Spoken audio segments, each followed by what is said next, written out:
welcome to the Scholar Circle, scholarcircle.org. I'm Maria Armoudian. In this hour, military coups have increased over the last year and a half. What is driving this challenge to democracy? Doug Becker explores. I'm Doug Becker. The recent months have seen several military coups against democratically elected governments. Some examples of this include 2 different coups in Mali, Haiti, Myanmar, Chad, Guinea, and Sudan.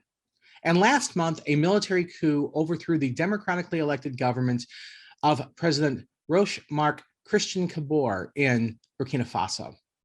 What is driving this recent spate of military coups? And what does this mean for the global battle for democracy? Our panel today discusses the causes of the coups. They are Jonathan Powell, Associate Professor at the School of Politics, Security, and International Affairs at the University of Central Florida. He is the author of Strong Men and Straw Men, Appraising Post-Coup Political Developments, and the co-author of Global Instances of Coups from 1950 to 2010, a new data set. Clayton Thyne is department chair and professor in the political science department at the University of Kentucky. He's the co-author with Jonathan Powell on the Global Instances of Coups article, as well as several others, and the co-author of Democratic versus Authoritarian Coups, the Influence of External Actors on States' Post-Coup Political Trajectories.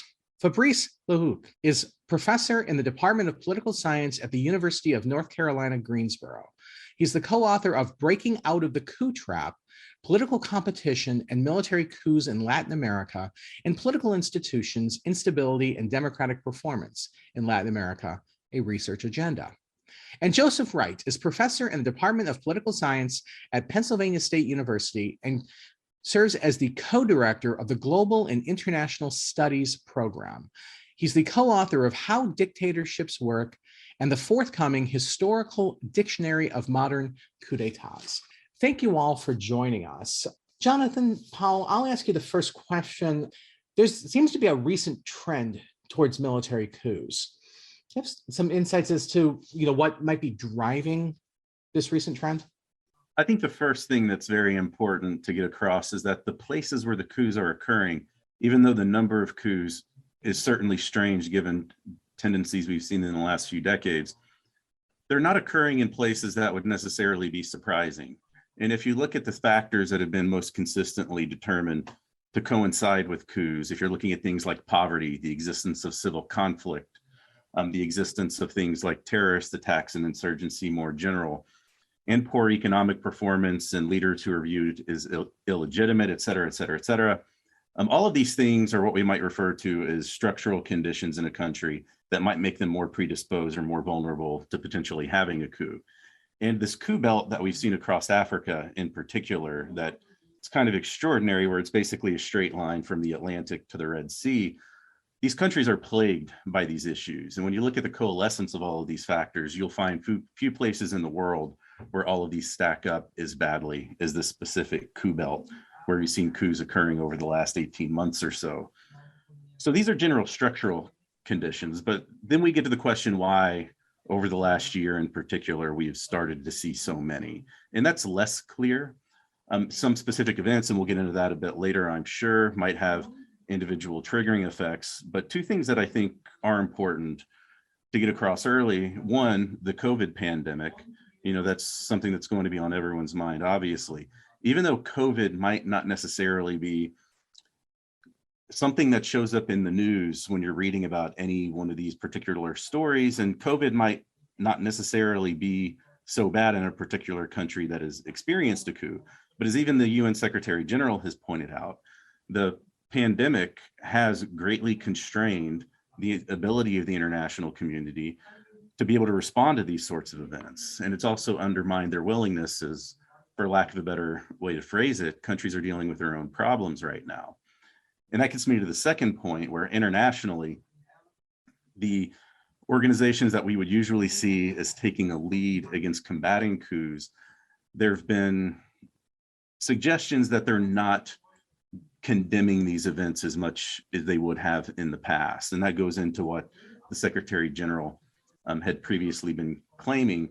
But there is this question as to whether or not maybe a few of these early recent coups sent a signal to individuals in other countries that this was something that they could do and be able to get away with. And Clayton, I think there's an assumption that coups are undemocratic and will lead to undemocratic governance. Is it a fair assumption that, coups, I mean, certainly as an institution, they're undemocratic, particularly if they're overthrowing an undemocratic government, but is this leading to governments that aren't democratic? In the vast majority of cases, yes. I mean, the vast majority of cases, what you have is an authoritarian regime being replaced by another authoritarian regime. So John and I have or Dr. Powell and I have a previous article is it does show that there is a positive correlation between coups and democratization. So when you compare cases of when you look at the whole world, coups can open a window of opportunity. And so if we think about like Egypt in the absence of a coup, has no prayer at democracy, right? Now it ended up not having democracy, but it at least had a prayer. But to say that coups are good for democracy is not right. To say that they give you a prayer in situations where you otherwise wouldn't have had that prayer is right.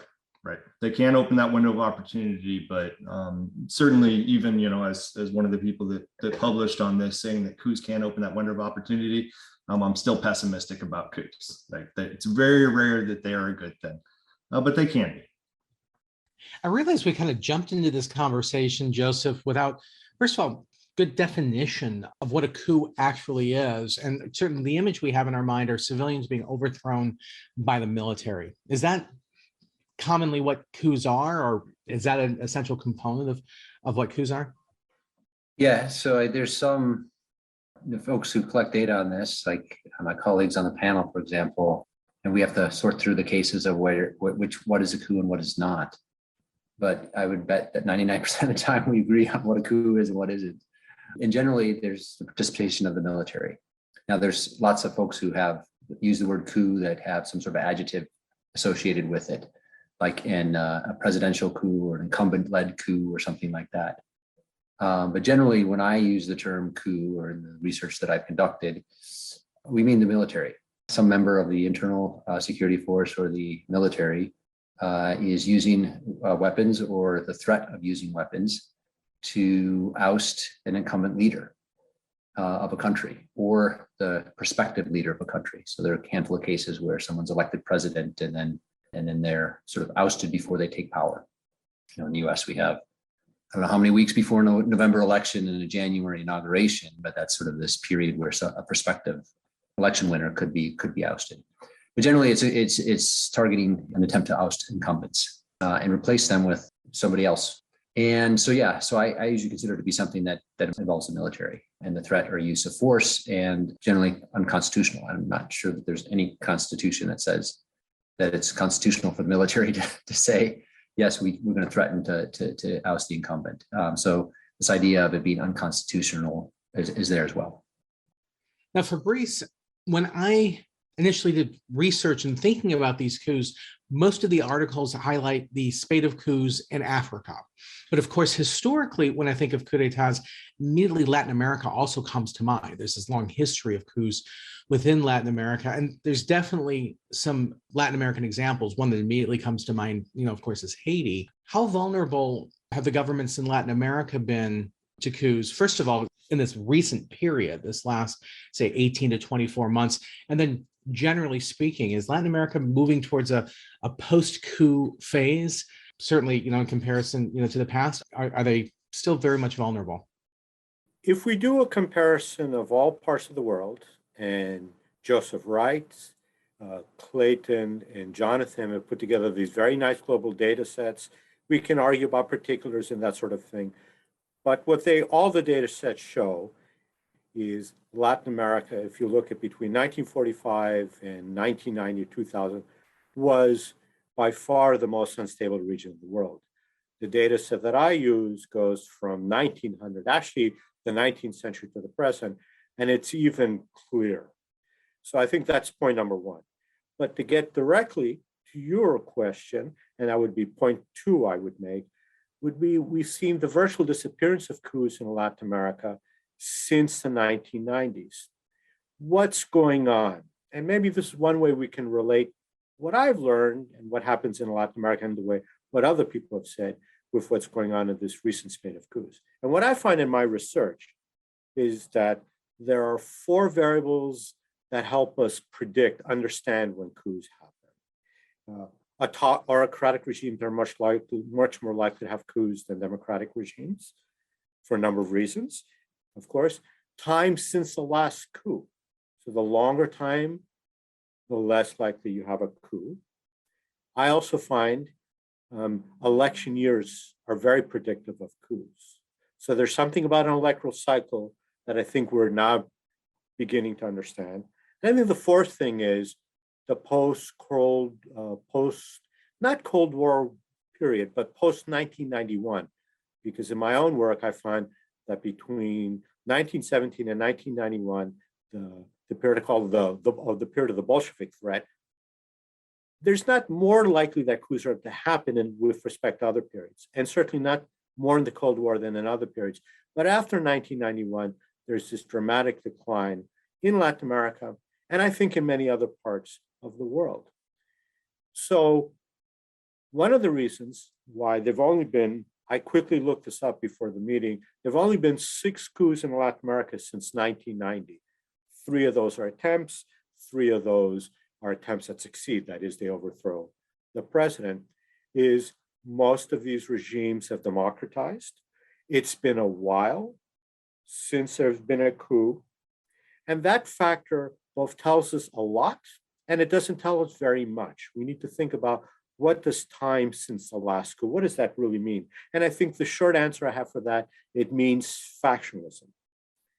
And looking at Sub-Saharan Africa, you get a transition in the 90s like in Latin America, but it's not as broad and it's not as deep.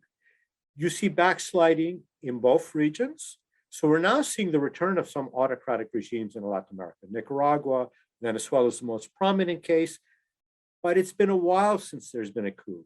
And my own research shows if you have an autocracy and it's been a while since you've had a coup, 20, 30 years, you've inoculated your regime, or to use the jargon, the regime is sort of coup-proofed. And I think those would be the things that if we look at the places in the world which have had coups, we don't see those conditions. That Myanmar was a dictatorship. And most of these places in Sub-Saharan Africa, and I don't want to say more than I actually know about Sub-Saharan Africa, they're not really democratic.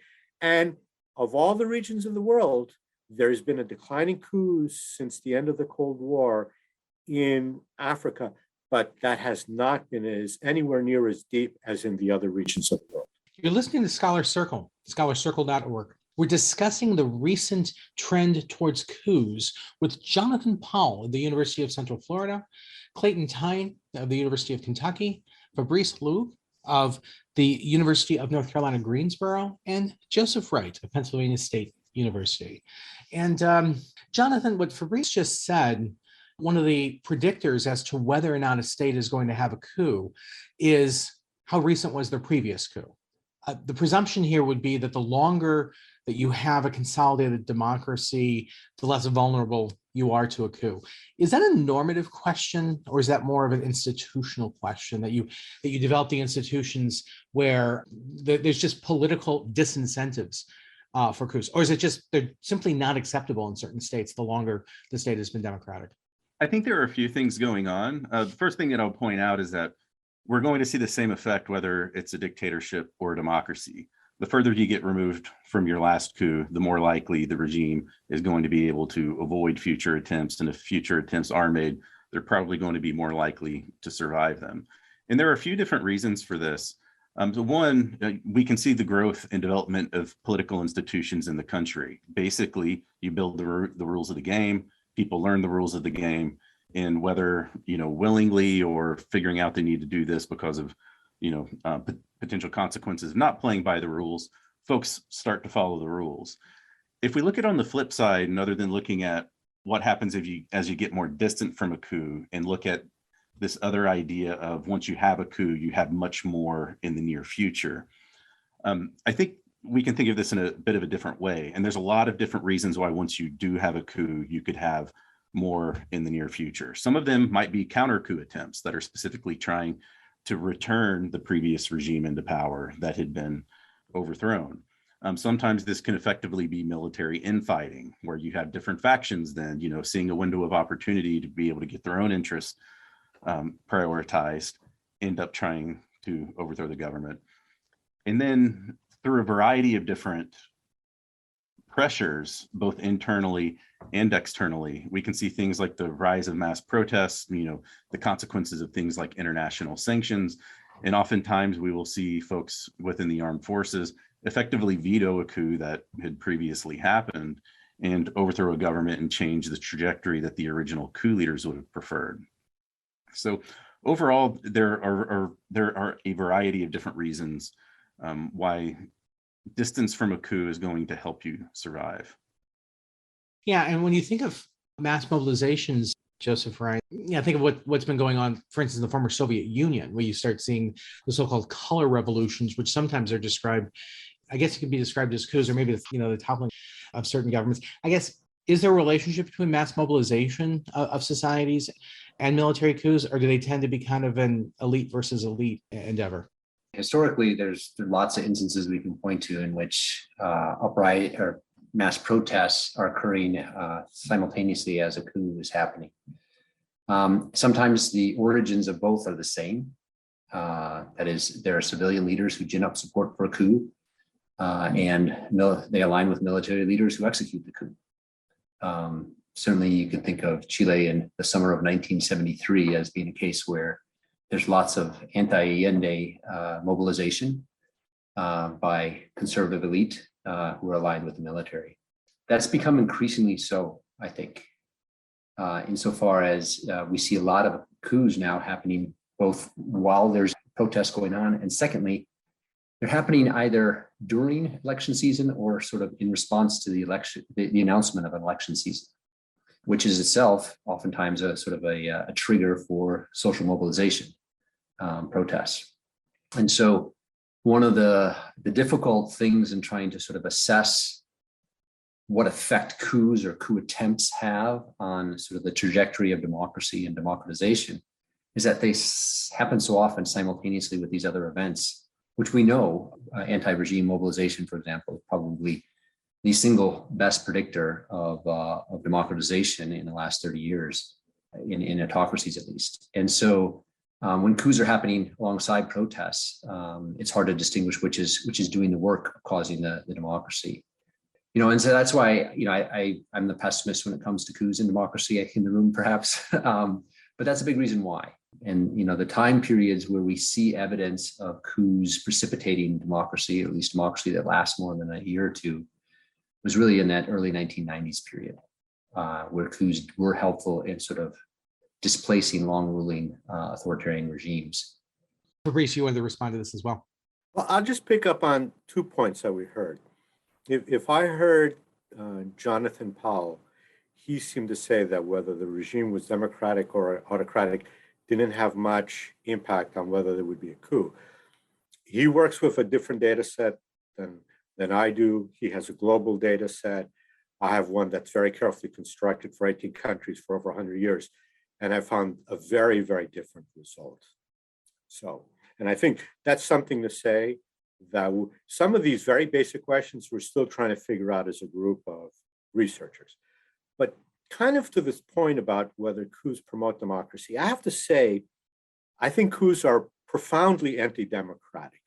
Now, there are cases, for example, I think of Guatemala in 1944, where there were, I believe, 2 coups, maybe 3 coups that year. And the first coup overthrows a dictator, General Jorge Ubico, who came to power in another coup in 1931, I believe it was. The regime opened up, but I don't think there was a coup that year, but to say that to trace that to the coup, I think is a little bit too empiricist, because what happens that year is a mobilization of urban Guatemala. And I think that the coups that tend to have maybe some positive benefits for opening the regime are ones there are a bundle of things which include a mass mobilization of society. There's specific conjunctures.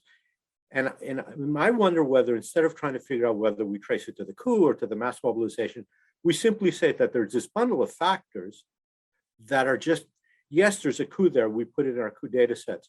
But if we're trying to think about the long-term implications, that's a fundamentally different sort of beast than the run-of-the-mill coups, because most coups, especially like the one in Chile in 1973 that Wright mentioned, they're highly destructive of democracy. And coups are constituent of the coup trap, which is profoundly destabilizing for democratic and even for authoritarian regimes.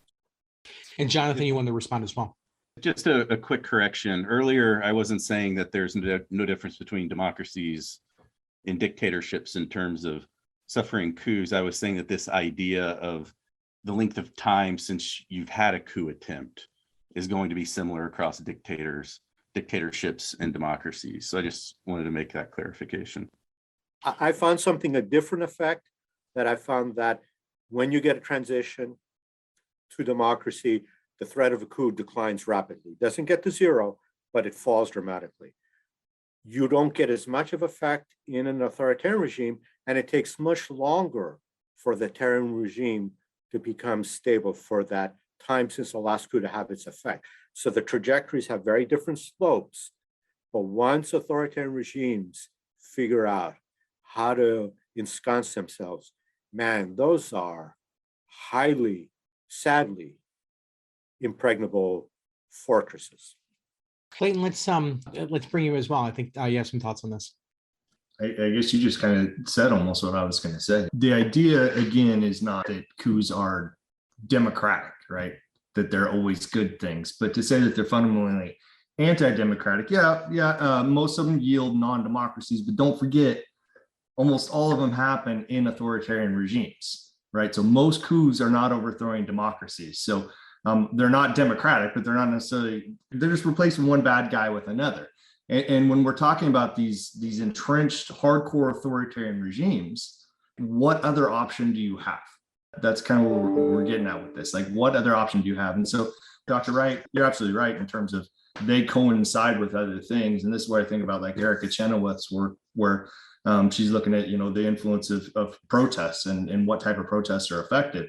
She says those protests where the military, first says that nonviolent protests are effective, but then she also says when the military defects and joins those protesters, then those protests are more effective. Well, I mean, she's calling military defection, we're calling it a coup, but it's the same thing, right? So because when that coup, or when that military is staring down 1 million people in Tahrir Square, right? They can either shoot at them or they can join them, right? But there does come a time when the domestic turmoil is so high that they've got to make a decision. And that decision sometimes is to side with those protesters and oust the leaders. And that's where we can get these unique, really nice situations where democracy has a breath of a chance, where if the military took the other option and unloaded their weapons on those protesters, democracy has no chance, right? We're just in the long-standing authoritarian regime that was there in the first place. And Joseph Wright, your response. Yeah, I think it's important to remember when we're looking at discussing whether coups are sort of helpful for democratization is that a lot of our evidence for that in these windows is that the coups oftentimes will produce elections. And those elections oftentimes yield civilian leaders. But there's a reason why oftentimes, particularly with professionalized militaries like you might see in Sudan or Myanmar, is that they're willing to give up power to a civilian precisely because they don't give up all the power. And they retain their capacity to re-intervene should they not get what they want from the civilian leaders. And that certainly is helpful in explaining what happened in Sudan and Myanmar. In fact, while we can talk about the civilian prime ministers in those two instances that were ousted by the military, nonetheless, those were very constrained democracies because the military effectively had veto power over lots and lots of things that those civilians did when they were trying to run the government.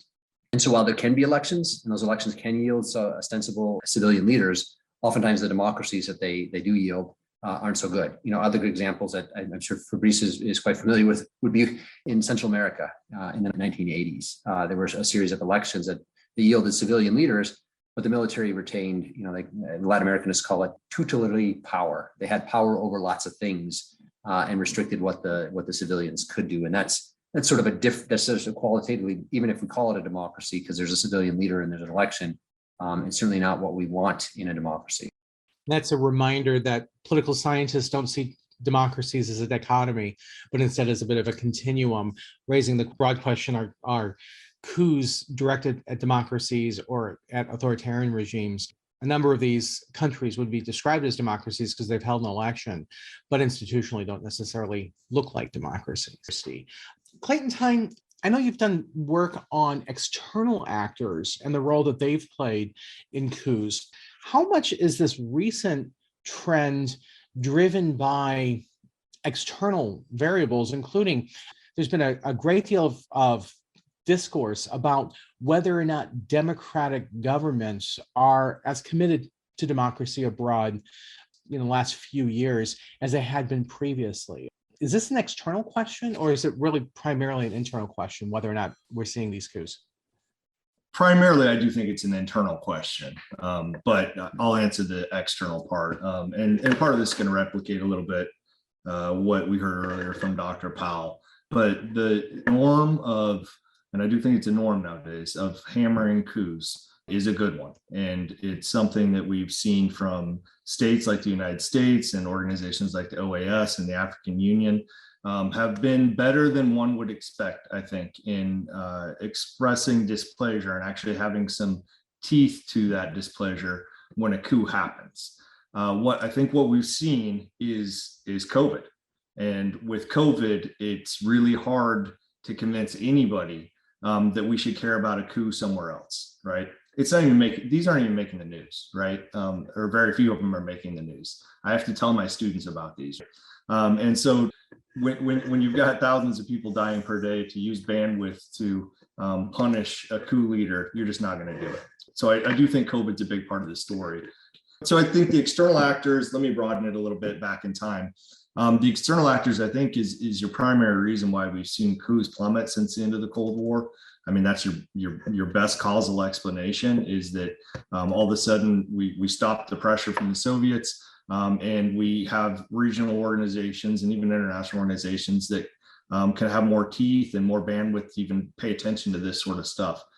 So we see these organizations develop in their capacity and the teeth and the consistency at which they punish coup leaders and juntas, and I think that's why we've seen plummet. But the recent spike, I hate saying that everything's due to COVID, but a lot of the stuff's due to COVID, I think.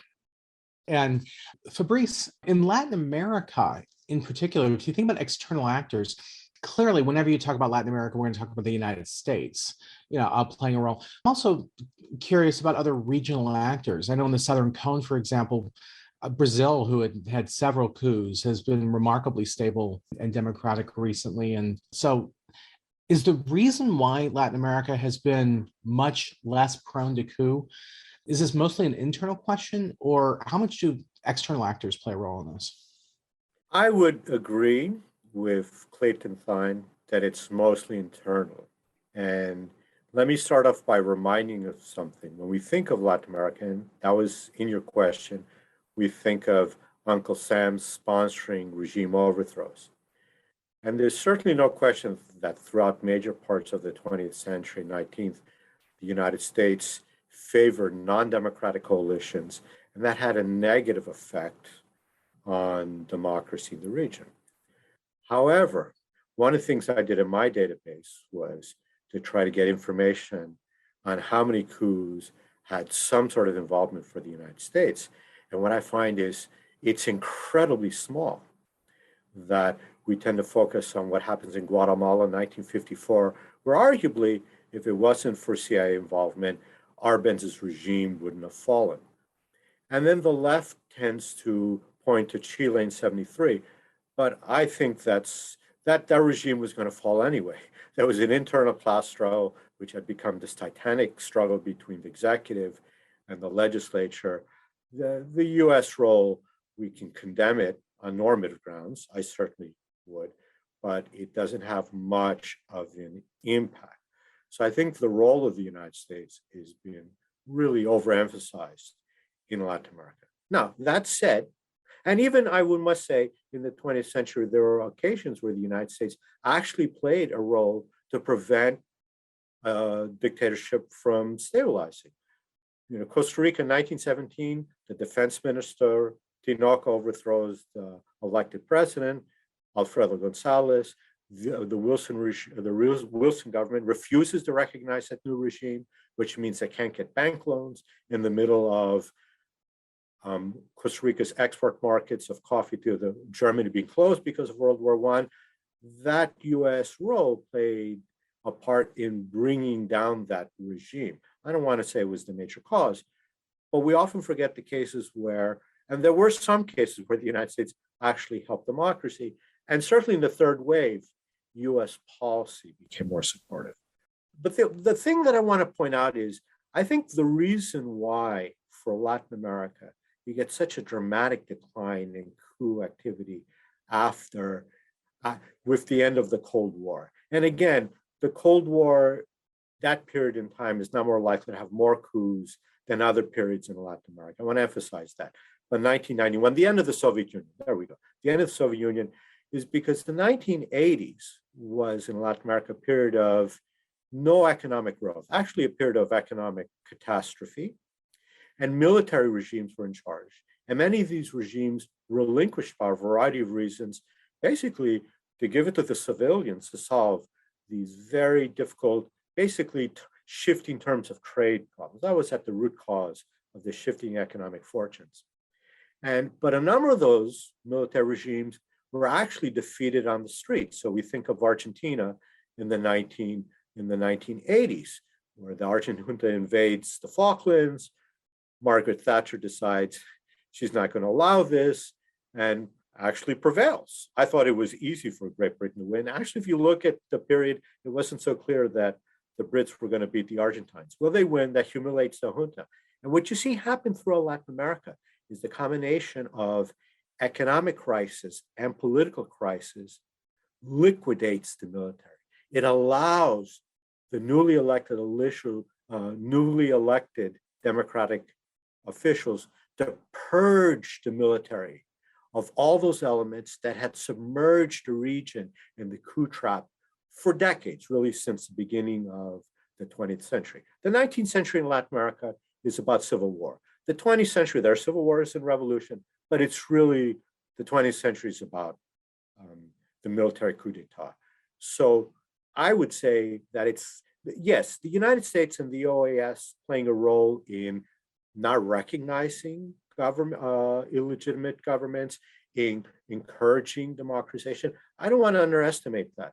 But the fundamental cause, I think, in Latin America was you got a political alignment and the military is skewered, it's purged. And that's made such a difference. Joseph Wright, you had a response as well. Just a real quick note on a couple of recent post-Cold War coup attempts in Latin America. The OAS basically gave the green light to a coup attempt in Venezuela in 2002, and they did it again in 2019 in Bolivia. They basically ratified allegations of fraud in an election that turned out not to be true. And so, I just wanted to add that there are two anecdotes where the OAS clearly took the side of the coup makers for ideological reasons because they're aligned with the US administration at the time. Although, Joseph, just a quick follow-up, very important point with the OAS, but Mercosur, my understanding, kind of might have served as a counterweight to that. And I know the accusation is that the OAS is really pretty dominated by the United States, whereas Mercosur, Brazil plays a much larger role. Is my understanding correct on that? Yes. Very good. Yeah, Clayton, please. Yeah, Joe or Dr. Wright, I don't want to put words in your mouth, but I think there's a broader point to be attached to what he said, and that is that the regional IGOs, whether you're talking about OAS or AU, have a lot of work to do, right? Have a lot of work to do. So I did paint them in a very positive light, and I think that's true given where they started. But the AU, right? It was crafted by people who came to power via coups, right? These are the people that led it. So for them to all of a sudden say that we're going to consistently hammer on coups, given where they started, I'm impressed. I'll say that. But to look at it with a critical eye, like Dr. Wright just did, I think is also astute. And Jonathan Powell, on this issue of external actors here, another one that immediately comes to mind. After the coup in Myanmar, the general consensus was the US, the EU really were not going to play the lead role in trying to counter that coup. It was the regional organization, ASEAN. They don't seem to have a terribly good record at this point in addressing the coup in Myanmar. So is it fair to say, even if the organizations tend to be more regional, there's some promise there, but really not that much success at trying to counter coups? I think regional organizations can play an important role. In the case of ASEAN, they've got a serious problem in which they don't actually have any sort of an anti-coup framework. So if we're taking like a legalistic approach to this, as a formality, there's nothing the organization itself can really do aside from, call emergency meetings and bring heads of state and interested parties together to discuss these things. They don't have a formal set up like the African Union does with suspending member states and the like. But looking beyond ASEAN, looking at some of these organizations that do have these sorts of frameworks, and I think this gets, back to the point that Dr. Wright was making earlier, these organizations can have an important and positive impact, but they really need to stay committed to trying to prevent coups. So as Dr. Wright was bringing up, if you are turning a blind eye, in some cases, or even buying into false narratives in others, in the sense of, portraying an election as being fraudulent or other issues that might be out there, that's going to undermine whatever gains you might have made. And in the case of Latin America in particular, I think Latin America's, the responses we saw in Latin America to coups, especially in the post-Cold War period, can kind of serve as an ideal as to what might be possible, to sending very clear signals that these things aren't going to be tolerated anymore. So if we look at the coup in 91, I think it was, in Haiti under Raul Cedras, the response was universal condemnation from the Western Hemisphere.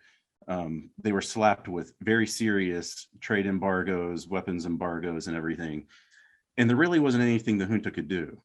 And they managed to last a few years before finally stepping down. But this would send a very clear signal to other folks that might try these sorts of things in the region, that this sort of activity isn't going to be tolerated. And then move forward a few years, there was a coup attempt in January 2000 in Ecuador, where you had a Colonel, Lucio Gutierrez, temporarily overthrow the government. Well, temporarily in the sense that he was soon pushed out, but the president didn't come back into power either. So we can argue about what a successful coup actually looks like, and that gets even more difficult than the coup question itself. But one of the reasons why the coup in 2000 in Ecuador fell apart was the folks in the military high command literally said they're going to make us look like Cuba in terms of economic isolation, and we're not going to be able to survive this. So the coup leader ends up in jail, at least for a few months. He ended up running for election and coming in through the legitimate means shortly thereafter. But if we look at what's going on in Africa, we see these similarly mixed responses. In some cases, you see the region give very explicit condemnation, and in the early years of Africa's framework, it looked like it maybe was going to start following those really harsh responses that the OAS had. And even before the launch of the African Union in 2002, this really started in 97 with a coup in Sierra Leone against a democratically elected government, heavy condemnation from the region. The Economic Community of West African States Monitoring Group, mainly Nigeria and Nigerian forces, militarily intervene and push out the junta and restore the fallen leader. Fast forward a few years, the AU comes into power. It is much more explicit in its condemnation of coups. It has a much more explicit framework for dealing with coups. And the first coup that it had to deal with, we saw a similar response. Now, granted, it was the tiny country of Sao Tome and Principe, but we saw a similar outcome where there was a direct threat of military intervention, and the coup leaders didn't last 2 weeks. They very quickly stepped down. Unfortunately, that was the last time if I'm remembering correctly, that was the last time in Africa that a deposed leader or leader deposed through a coup was actually reinstated specifically due to an international response. So the African Union and ECOWAS itself, they've both been credited for being committed to an anti-coup norm, but they've been committed to this in the sense that they will condemn the coup. They will usually, almost exclusively, they're going to suspend membership in their organizations. But coup leaders at this point have learned that the penalties they're going to suffer are going to end as soon as they suffer or as soon as they allow an election, regardless of the coup leaders or other coup participants themselves are actually contesting those elections. So I can stop talking there. There are a few more points I could develop on that, but all that is to say is I think these organizations do have an immense opportunity to shape the future of coup activity in their regions, but they really have to remain committed to it and make it very clear that they're going to follow through on their obligations. And you're listening to Scholar Circle. We're discussing international responses to the recent trend for coups and placing them in the historical context with Jonathan Powell of the University of Central Florida, Clayton Thyne of the University of Kentucky, Fabrice Lehoucq of the University of North Carolina, Greensboro, and Joseph Wright of Pennsylvania State University. And Joseph Wright, this recent trend in Africa, have there been much of a response from the AU, from the African Union, or from some of the regional organizations with these coups? Has there been a desire, an attempt to try to politically isolate these post-coup governments, or has the response been, kind of muted? So I'm going to defer to my colleagues on that because I haven't followed all the cases as well as I probably should have. How I'll respond rather is sort of theoretically, and this gets back to points that my colleagues have made earlier too, is that it's easier for Western organizations or Western-backed organizations, Western states, to exert pressure, particularly in the form of economic pressure, when the country in question does not have, or the coup makers do not have a ready-made ally in a non-Western group. And that's what makes the 1990s kind of a unique period where there's not another potential player out there that can counter Western pressure. And not only have Chinese pressure, economic pressure in some countries in Africa that can give regimes a lifeline. And the Chinese government appears to not be concerned whatsoever about coups. And then secondly, you've seen a slight uptick, I would say, of increased Russian military presence in their what you call their private military organizations. But you see an uptick in that. And so if that changes the international environment to such an extent that even if the regional organizations want to exert pressure or the West wants to exert pressure, and they do follow through, then there's going to be limitations to that, just like there were during the Cold War. Jonathan Powell, first of all, ask that question, what has the response generally been? I think Joseph Wright raises an interesting point about the impact of China. In an observation, President Biden has declared one of the foreign policy goals is a restoration of democracy and trying to address these concerns about democracy. I read that and immediately think, Central Europe seems to be where he's directed. But has the U.S. actually changed policy in places like Sub-Saharan Africa? Since the 1980s, the U.S. has at least had a policy that, in theory, should act in a similar manner as these regional organizations' frameworks for trying to prevent coups, in the sense that if you do have a coup against at least a duly elected government, that the United States is supposed to cut off various forms of assistance, particularly military assistance. Unfortunately, they have basically not necessarily followed the lead, but they're in lockstep with what these regional organizations are doing. Whereas so long as you do have a subsequent election, and so long as it's at least marginally free and fair, regardless of the participation of the coup plotters or coupists broadly construed, even if those folks participate in it, you can expect that soon after, aid dollars are going to start coming back, weapons transfers can start coming back. So I think the United States finds itself in a similar position as the regional organizations, where they might have a stick that they could potentially use to try to prevent coups from occurring and sending a signal that if a coup does occur, we're not going to provide patronage to your armed forces in the future. But they're not really using that. And I think ultimately at this point, there's been enough coups and the response has been consistent enough to where anyone who's potentially interested in having a coup realizes that they can follow this, really well scripted progression at this point, where you have, you basically sit in the penalty box for a little bit, or get yellow carded, and then you're going to have an election, and then you might be able to come back. If not in the first election, we've seen a tendency to come back very soon after that first election across the board. And Joseph Wright? Real quick, just to piggyback there, let's not forget the so-called war on terror is still in progress. Dr. Powell's colleague has a great explanation, I think, for what went on in Pakistan. Absorbs massive amounts of U.S. foreign aid, and always saying there's this threat of terrorism, right? So some of that might be going on in the Sahel, where there's this overriding security concern supposedly from the U.S. Policymakers, such that they're less concerned about coups and more concerned about making sure access and dollars flow to fight a so-called war on terror there.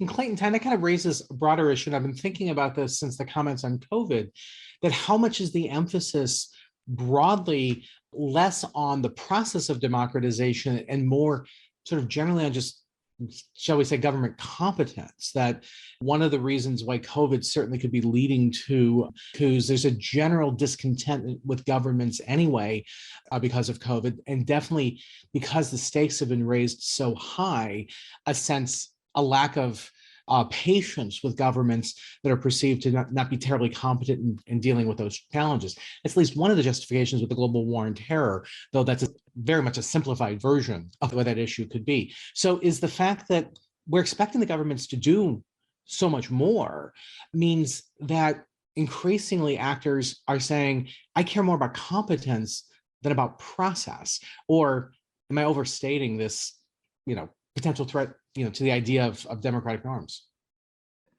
I don't know the answer to that. It's a good question. Actually, Dr. Wright is a leading comparativist, might have a better handle on this. So go ahead and jump in, Joe, if you want to. But the thing I'm thinking about when I see a coup and I think, okay, if Joe Biden called me into his office and asked me, hey, what should I do?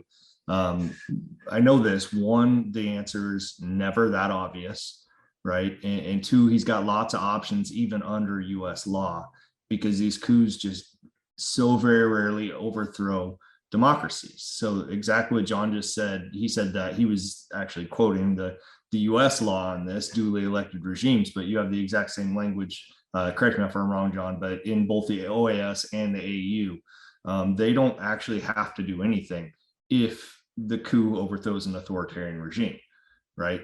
They only have to do something if they overthrow a democracy. Well, these aren't overthrowing democracies, so they really have all kinds of options on their table. And so, I think a lot of what we're seeing is that when a coup happens, politicians, they don't think that far in advance, right? They're thinking about the next election. They're thinking 2 years in advance. So the choices they're making are about today, right? In the next 2 months or the next 2 years. But what I think really a tone coming from this whole conversation is that by thinking so short term, they're adding inconsistency, and that inconsistency out there. All coup plotters are looking at this inconsistency. And today, if I'm a potential plotter, I'm saying that basically I can take the international community and set it aside, because my prediction is they're not going to say a word, right? Because they've been so inconsistent. So on the competence issue, I think this is one of the reasons why you're seeing substantial public support for these events in some countries, particularly Mali and Burkina Faso, because the government's not being able to deal with the insurgency and the worsening of insurgency in their countries. It's sending a very clear signal that the governments are flat out ineffective. And to worsen matters, at least in the case of Mali in 2020, everybody viewed their legislative elections as having been rigged. So to the degree that they had been what we might interpret as a democracy, people really didn't respect that at that point anymore. So I think right now it's a bit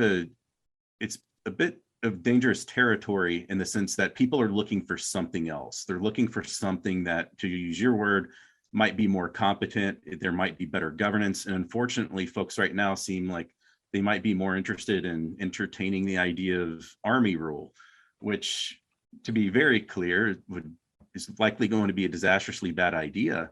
But if you look at what survey data, even in Mali, has said recently, where if you look at the most recent wave of Afrobarometer, it's something like 35–40% of the people say having the army rule would be a very good or a good idea. And then if you look at a recent survey that was specifically in Bamako, the capital, it was even vastly higher than that.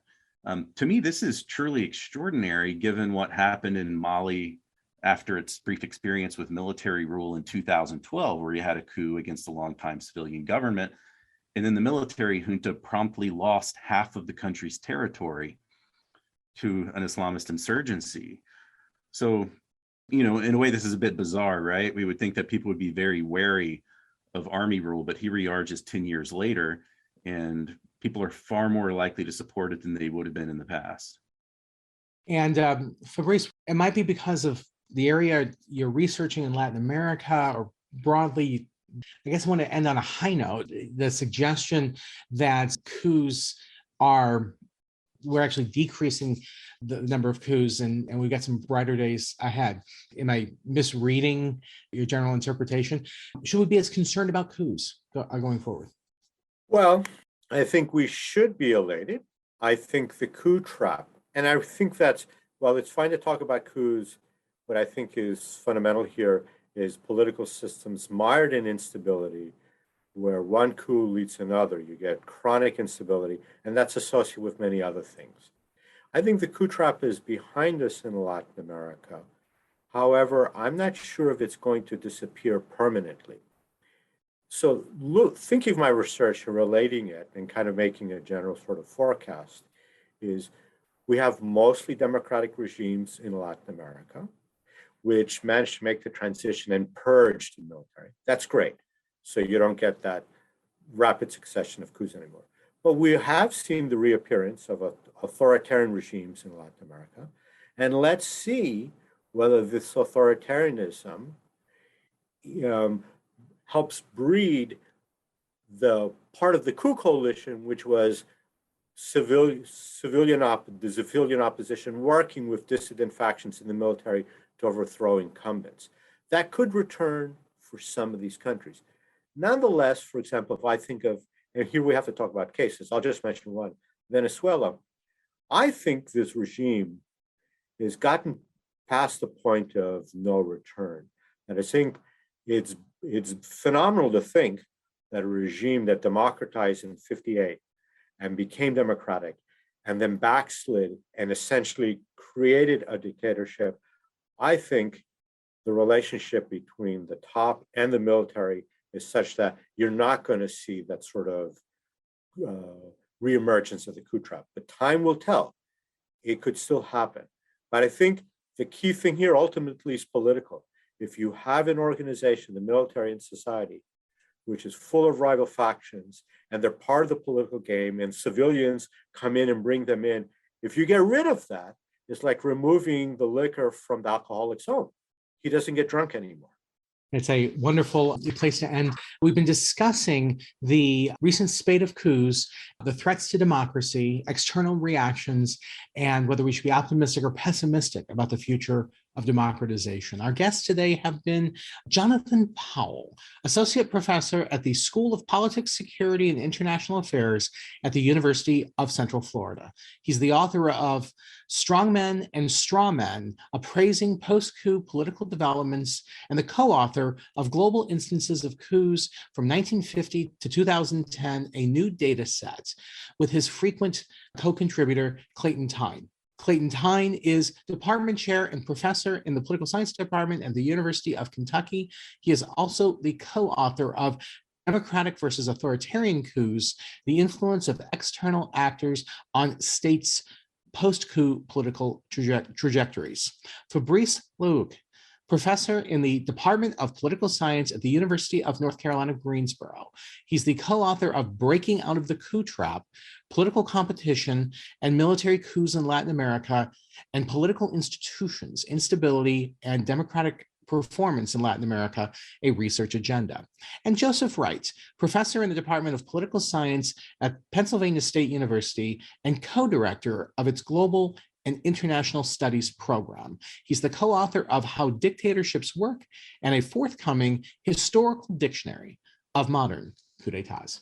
Thank you all very much for joining us. And that's it for today's program. Thank you for listening. The Scholar Circle is hosted by Doug Becker. Its managing producers are Ankina Agassian and Melissa Chiprin. Sed Dongre is our webmaster and assistant producer. Our archives are at scholarcircle.org, and our podcasts are on Apple and Google Podcasts and iTunes. Please follow us on @ScholarCircle or me @Armoudian and join our Facebook page. I'm the founder, anchor, and occasional host, Maria Armoudian.